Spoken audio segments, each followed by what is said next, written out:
Ravi colours இன்றைய trending பெண்களுக்கான exclusive கலெக்ஷனுடன் kurtis, palazzo pant, Patiala pant, துப்பட்டாக்கள், ஷேப்வேர்கள், நைட்டிகள், பிராண்டட் உள்ளாடைகளும் கிடைக்கும். ரவி கலர்ஸ், நேரு வீதி, ராஜா தியேட்டர் சிக்னல் அருகில், புதுச்சேரி. வணக்கம். முக்கிய செய்திகள். புதுச்சேரியில் ரேஷன் கார்டு சரிபார்ப்பிற்கு மக்களை அலைக்கழிக்க வைக்கக்கூடாது. மாவட்ட ஆட்சியரிடம் அறிவுறுத்தியுள்ளார் முதலமைச்சர் ரங்கசாமி. பெண் சட்டமன்ற உறுப்பினர் புகார் குறித்து அட்டவணையின ஆணையம் விசாரணை மேற்கொள்ள வேண்டும். இந்திய கம்யூனிஸ்ட் மாநில மாநாட்டில் நிறைவேற்றப்பட்ட தீர்மானம். புதுச்சேரியில் மாவட்ட அளவிலான போதை ஒழிப்பு குழு கூட்டம். தலைமை தாங்கினார் மாவட்ட ஆட்சியர் குலோத்துங்கன். புதுச்சேரி காந்தி வீதியில் உள்ள சித்தி விநாயகர் கோவிலில் கும்பாபிஷேக விழா.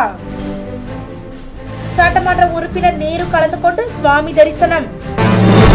இனி விரிவான செய்திகள். புதுச்சேரியில் ரேஷன் கார்டு சரிபார்ப்பிற்கு மக்களை அலைக்கழிக்க வைக்கக்கூடாது என்று மாவட்ட ஆட்சியரிடம் முதலமைச்சர் ரங்கசாமி அறிவுறுத்தியுள்ளார். EKYC சரிபார்ப்பிற்கான அடிப்படை கட்டமைப்புகளை ஏற்படுத்தாமல் ரேஷன் அட்டைதாரர்களை கைரேகை பதிவு மற்றும் ஆதார் எண் சரிபார்ப்பிற்காக பொது சேவை மையங்களுக்கு அலைக்கழிப்பது ஏற்றுக்கொள்ள முடியாதது என்றும், பல மாநிலங்களில் ரேஷன் கடைகளிலேயே இந்த சரிபார்ப்பு பணிகளானது மேற்கொள்ளப்பட்டு வரும் நிலையில் புதுச்சேரியில் மட்டும் மக்களை சிரமத்திற்கு உள்ளாக்குவது நியாயமற்றது என்றும், மக்களின் நேரத்தையும் உழைப்பையும் வீணடிக்காமல் இந்த நடைமுறையை உடனடியாக நிறுத்த வேண்டும்.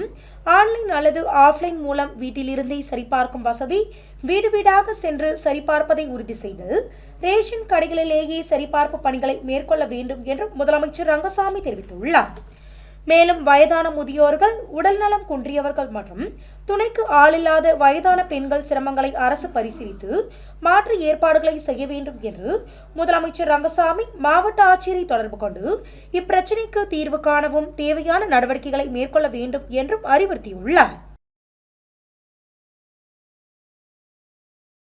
புதுச்சேரியில் பெண் சட்டமன்ற உறுப்பினர் சந்திரபிரியங்கா புகார் குறித்து அட்டவணையின ஆணையம் விசாரணை நடத்த வேண்டும் என்று இந்திய கம்யூனிஸ்ட் கட்சியின் மாநில செயலாளர் சலீம் தலைமையில் நடைபெற்ற மாநாட்டில் தீர்மானங்கள் நிறைவேற்றப்பட்டது. புதுச்சேரியில் இந்திய கம்யூனிஸ்ட் கட்சியின் 24வது மாநில மாநாடானது அஜீஸ் நகரில் உள்ள தனியார் திருமண நிலையத்தில் 2 நாட்கள் நடைபெற்ற நிலையில் மாநாட்டிற்கு கட்சியின் மாநில செயலாளர் சலீம் தலைமை வகித்துள்ளார்.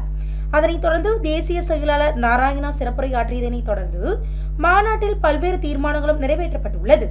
அதனைத் தொடர்ந்து 2026ஆம் தேர்தலில் புதுச்சேரி மாநிலத்தில் NR காங்கிரஸ் பாரதிய ஜனதா கூட்டணி ஆட்சியை அகற்றி இந்தியா கூட்டணி வெற்றி பெற செய்வோம், புதுச்சேரிக்கு மாநில அந்தஸ்து வழங்க மத்திய அரசை வலியுறுத்தி ஒன்றிணைந்து போராட வேண்டும், மின்துறையை அதானிக்கு மறைமுக விற்பனை செய்துள்ள அரசை கண்டித்து தொடர் போராட்டம் நடத்தப் போவதாகவும், புதுச்சேரி சட்டசபையில் அறிவித்துள்ளபடி அரசு ஜவுளி பூங்கா அமைக்க வேண்டும், நிலுவைச் சம்பளம் வழங்கி அரசு நிறுவனங்களை செயல்பாட்டிற்கு கொண்டு வர வேண்டும் என்றும், தொழிலாளர் துறை காலி பணியிடங்களை நிரப்ப வேண்டும், புலம்பெயர்ந்த தொழிலாளர்களின் வேலை சட்ட பாதுகாப்பை உறுதி செய்ய வேண்டும் என்றும், பெண் சட்டமன்ற உறுப்பினர் சந்திரபிரியங்காவின் புகார் குறித்து தேசிய மகளிர் ஆணையம், அட்டவணை இனத்தவர் ஆணையம் விசாரணை நடத்தி நடவடிக்கை மேற்கொள்ளப்படும் உள்ளிட்ட பல்வேறு தீர்மானங்களும் நிறைவேற்றப்பட்டுள்ளது.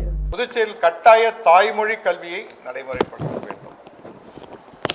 மூடப்பட்ட ஆதிதிராவிட மாணவர் விடுதிகளை திறக்க வேண்டும். ரெஸ்டோபார்களை மூட வேண்டும். ரெஸ்டோபார்களை டைம்லாம் கிடையாது, மூட வேண்டும். மதுபான தொழிற்சாலை அனுமதிக்க கூடாது, ரெஸ்டோபார்களை மூட வேண்டும். இப்படிப்பட்ட தீர்மானங்களை இந்திய கம்யூனிஸ்ட் கட்சியினுடைய 24வது மாநாடு நிறைவேற்றி இருக்கிறது. அந்த தீர்மானங்களுக்காக எதிர்காலத்திலே போராட்ட இயக்கங்களை இந்திய கம்யூனிஸ்ட் கட்சி நடத்தும். இதிலே முதல் போராட்டமாக இங்கே இதை விட மிக முக்கியமான விஷயம், புதுச்சேரியில் NR காங்கிரஸ் பிஜேபி அரசு லஞ்ச லாவண்ய ஊழல் அரசாக திளைத்து கொண்டிருக்கிறது. எங்கு பார்த்தாலும் ஊழல், வருவாய்த்துறை ஊழல், கலால் துறை ஊழல், பொதுப்பணித்துறை ஊழல், ஸ்மார்ட் சிட்டி ஊழல், மருத்துவத்துறையிலே ஊழல், இப்படியாக ஊழல் இருக்கிறது. எனவே இந்த ஊழலை ஒழிப்பதற்கு, இந்த ஊழலை நடத்துகிற NR காங்கிரஸ் பிஜேபி அரசாங்கத்தை எதிர்த்து ஊழல் எதிர்ப்பு இயக்கமாக ஒரு மாபெரும் போராட்டத்தை வரக்கூடிய செப்டம்பர் 16ஆம் தேதி அன்று இந்திய கம்யூனிஸ்ட் கட்சி நடத்தவிருக்கிறது. புதுச்சேரியில் மாவட்ட அளவிலான போதை ஒழிப்பு குழு கூட்டமானது மாவட்ட ஆட்சியர் குலோத்துங்கன் தலைமையில் கருத்தரங்கு கூடத்தில் நடைபெற்றது. சமூக நலத்துறை மூலமாக மாவட்ட அளவிலான போதை ஒழிப்பு குழு கூட்டமானது மாவட்ட ஆட்சியர் தலைமையில் கருத்தரங்கு கூடத்தில் நடைபெற்றது. மேலும் இக்கூட்டத்தில் சமூக நலத்துறை மூலமாக நடத்தப்பட்ட போதை ஒழிப்பு விழிப்புணர்வு நிகழ்ச்சிகள், பயிற்சிகள் மற்றும் கருத்தரங்குகள் குறித்து விரிவாக விவரிக்கப்பட்டுள்ளன. மேலும் இக்கூட்டத்தில் சமூகம் சார்ந்த விழிப்புணர்வு நிகழ்ச்சிகளில் மாணவ பிரதிநிதிகள், சுய உதவி குழுக்கள், திருநங்கைகள், அங்கன்வாடி பணியாளர்கள், ஆசிரியர்கள் ஆகியோர்களை ஈடுபடுத்த மாவட்ட ஆட்சியர் உத்தரவிட்டுள்ளார். மேலும் இக்கூட்டத்தில் காவல்துறை, சுகாதாரத்துறை, சட்டத்துறை, கல்வித்துறை, மகளிர் மேம்பாட்டுத்துறை மற்றும் சமூக நலத்துறை அதிகாரிகள் பலர் கலந்து கொண்டனர். இக்கூட்டத்திற்கான ஏற்பாடுகளை சமூக நலத்துறை இயக்குனர் ராகினி மற்றும் துணை இயக்குனர் கருணாநிதி, கள அதிகாரி மற்றும் பணியாளர்கள் சிறப்பான முறையில் ஏற்பாடு செய்திருந்தனர். புதுச்சேரி காந்தி வீதி சின்னமணிக்குண்டு அருகே உள்ள சித்தி விநாயகர் கோவிலில் நடைபெற்ற கும்பாபிஷேக விழாவில் சட்டமன்ற உறுப்பினர் நேரு கலந்து கொண்டு சுவாமி தரிசனம் செய்தார். புதுச்சேரி காந்தி வீதியில் சின்னமணிக்குண்டு அருகே சித்தி விநாயகர் கோவில் உள்ள நிலையில் இக்கோவிலுக்கு கும்பாபிஷேகம் நடத்த முடிவு செய்யப்பட்டு திருப்பணி வேலைகள் நடைபெற்று வந்த நிலையில் தற்பொழுது திருப்பணிகள் நிறைவடைந்து கோவில் கும்பாபிஷேக விழாவானது செப்டம்பர் 4ஆம் தேதி நடைபெற்றது. அதற்கு முன்னதாக கடந்த செப்டம்பர் 1ஆம் தேதி அன்று விக்னேஸ்வர பூஜை மற்றும் கணபதி ஹோமத்துடன் தொடங்கிய நிலையில் யாக பூஜைகளும் நடைபெற்றுள்ளது. அதனைத் தொடர்ந்து செப்டம்பர் 4ஆம் தேதி காலை 5 மணிக்கு சுவாமிக்கு ரக்ஷா பந்தனம் மற்றும் தேவ பூர்ணாகிதி மற்றும் தத்வார்ச்சனையும், 8 மணிக்கு தீபாரதனை மற்றும் கலச புறப்பாடும் நடைபெற்றுள்ளது. 9 மணிக்கு கோவிலில் அனைத்து விமான கோபுரங்களுக்கும் கும்பாபிஷேகமும், 10 மணிக்கு மூலஸ்தானம் மற்றும் சித்தி விநாயகருக்கு மகா கும்பாபிஷேகமும் நடைபெற்றுள்ளது. அதனைத் தொடர்ந்து இக்கும்பாபிஷேக விழாவில் உருளையன்பேட்டை தொகுதியின் சட்டமன்ற உறுப்பினர் நேரு கலந்து கொண்டு சுவாமி தரிசனம் செய்தார் என்பதும் குறிப்பிடத்தக்கது.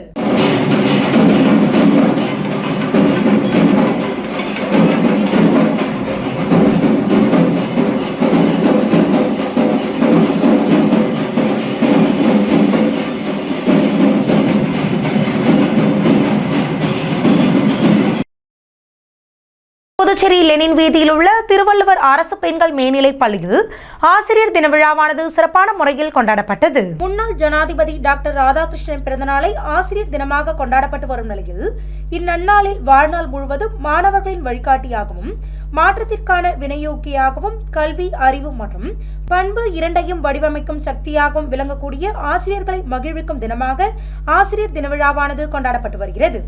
அதனைத் தொடர்ந்து திருவள்ளுவர் அரசு பெண்கள் மேல்நிலைப் பள்ளியில் ஆசிரியர் தின விழாவானது சிறப்பாக கொண்டாடப்பட்டது. அதனைத் தொடர்ந்து பள்ளியின் முதல்வர் தினகர் தலைமை தாங்கினார். மேலும் இந்நிகழ்ச்சியில் டாக்டர் ராதாகிருஷ்ணனின் படத்திறப்பு விழாவும் நடைபெற்றது. மேலும் ஆசிரியர்களுக்கு சால்வை அணிவித்து பாராட்டுகளையும் தெரிவித்ததனைத் தொடர்ந்து மாணவிகளின் சார்பில் கவிதை, பாடல், நாடகம், நாட்டியம் முதலிய நிகழ்ச்சிகளும் சிறப்பாக நடைபெற்றது. இஸ்லாமிய பெருமக்கள் அனைவருக்கும் இனிய மிலாது நபி நல்வாழ்த்துக்களை முதலமைச்சர் ரங்கசாமி தெரிவித்துள்ளார். ஓணம் பண்டிகையானது ஒவ்வொரு வீட்டிலும் மகிழ்ச்சியை கொண்டு வரட்டும் என்றும், ஒவ்வொருவர் வாழ்க்கையையும் உயர்த்தட்டும், மலையாள மொழி பேசும் மக்கள் அனைவருக்கும் அமைதியான, வளமான மற்றும் மகிழ்ச்சியான ஓணம் வாழ்த்துக்களை தெரிவித்துக் கொள்வதாக முதலமைச்சர் ரங்கசாமி தெரிவித்துள்ளார். அதனைத் தொடர்ந்து இஸ்லாமிய பெருமக்கள் அனைவருக்கும் தனது இனிய மிலாது நபி வாழ்த்துக்கள் என்றும், மிலாது நபி எண்ணற்ற ஆசீர்வாதங்களை கொண்டு வந்து தங்கள் நம்பிக்கையை வலுப்படுத்த வேண்டும் என்றும், தங்கள் வாழ்வு செழித்தோங்கட்டும் என்றும் முதலமைச்சர் ரங்கசாமி தெரிவித்துள்ளார். புதுச்சேரி கிராம உதவியாளர்கள் பணியிடங்களுக்கான எழுத்து தேர்வானது செப்டம்பர் 12ஆம் தேதி நடைபெற உள்ளதாக அரசு சார்பு செயலர் ஜெய்சங்கர் தெரிவித்துள்ளார். புதுச்சேரி வருவாய் மற்றும் பேரிடர் மேலாண்மை துறையில் கிராம உதவியாளர் மற்றும் பல்நோக்கு உதவியாளர் பணியிடங்களுக்கான எழுத்து தேர்வானது செப்டம்பர் 12ஆம் தேதி நடைபெற உள்ளதாக புதுச்சேரி அரசின் சார்பு செயலர் ஜெய்சங்கர் தெரிவித்துள்ளார். அதனைத் தொடர்ந்து புதுச்சேரி, காரைக்கால், மாஹே மற்றும் ஏனா பகுதிகளிலும் செப்டம்பர் 12ஆம் தேதி இத்தேர்வினை நடத்தப்போவதாகவும் அரசு சார்பு செயலர் ஜெய்சங்கர் தெரிவித்துள்ளார். மேலும் இத்தேர்விற்கான அனுமதி சீட்டு பதிவிறக்கம் மற்றும் தேர்வு மையங்கள் பற்றிய விவரங்கள் பின்னர் அறிவிக்கப்படும் என்றும் அவர் குறிப்பிட்டுள்ளார். புதுச்சேரி தேக்கோண்டோ விளையாட்டு சங்கம் சார்பில் மாநில அளவிலான தேக்கோண்டோ விளையாட்டு போட்டிகள் லாஸ்பேட்டை பல்நோக்கு விளையாட்டு அரங்கில் நடைபெற்றது. புதுச்சேரி தேக்கோண்டோ விளையாட்டு சங்கத்தின் சார்பில் மாநில அளவிலான தேக்கோண்டோ போட்டிகள் லாஸ்பேட்டை பல்நோக்கு விளையாட்டு அரங்கில் நடைபெற்றது. அதனைத் தொடர்ந்து சப் ஜூனியர், கேடட், ஜூனியர் மற்றும் சீனியர் என 100க்கும் மேற்பட்ட பிரிவுகளில் போட்டிகள் நடத்தப்பட்டுள்ளது.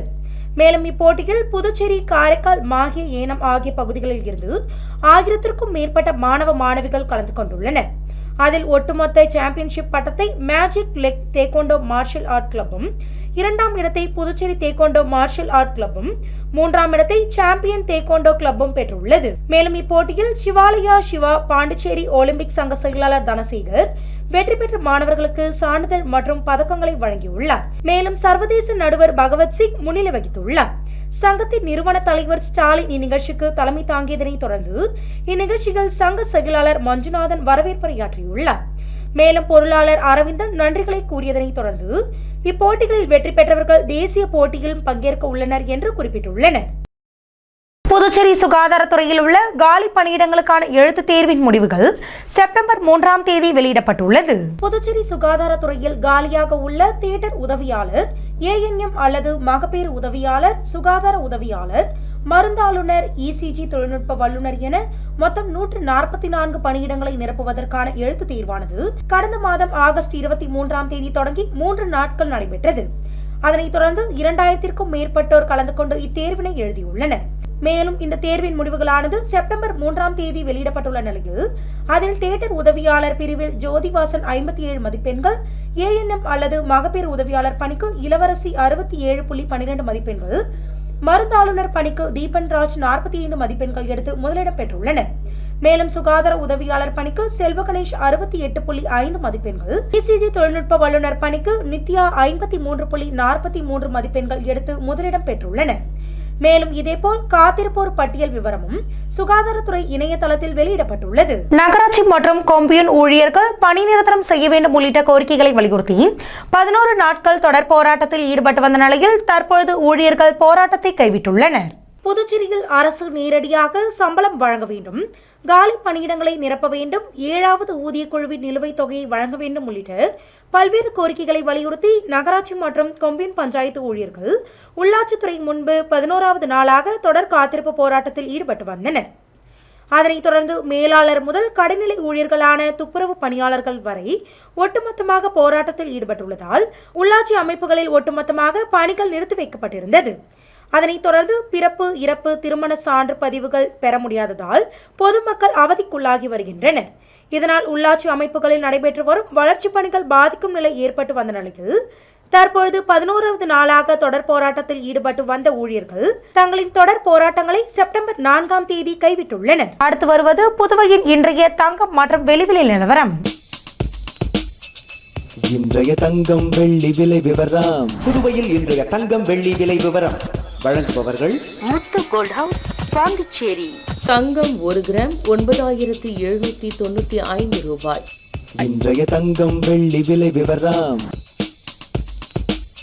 வெள்ளி 10 கிராம் 1340 ரூபாய்.